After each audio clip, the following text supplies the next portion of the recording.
This notorious detention centre is about to be reopened. For 10 years it was used to hold those trying to seek refuge in Australia. But it had a reputation for abuse and dismal conditions. Now Australia's government plans to use it again. This Parliament has already tipped its hand enough to the people smugglers. I won't be doing that in compromising our operations and how we now address the consequences of what this Parliament is doing to our borders.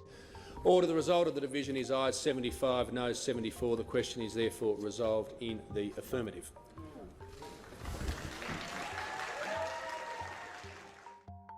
The Australian Prime Minister made the decision immediately after losing a historic vote in Parliament. Last week, a bill was passed to allow asylum seekers held on offshore facilities to receive critical medical treatment in Australia. The bill was an amendment to the government's immigration law. It's the first time in 80 years that an Australian government has lost a vote on its own legislation.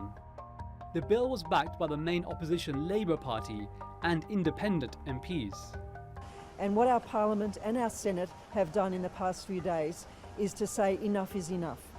It is time for the Australian government, having done the job of stopping the boats and preventing unnecessary deaths at sea, to now prevent unnecessary deaths on Manus Island and Nauru. Since 2013, all asylum seekers that have tried to reach Australia by boat are sent to camps in the remote Pacific islands of Manus and Nauru. Before that, people were also sent to Christmas Island, which, although Australian territory, is closer to Indonesia than the mainland. The United Nations has criticised Australia's detention policies as inhumane. But the government says it's preventing deaths at sea and deterring people smugglers. Last year, Doctors Without Borders urged the immediate evacuation of asylum seekers from Nauru. The charity says it treated 78 people for attempted suicide there, including children. At least 420 asylum seekers are being detained in Nauru and 600 on Manus Island. Australia's government says the new bill will encourage more illegal journeys to Australia. But the amended Medevac law does have conditions.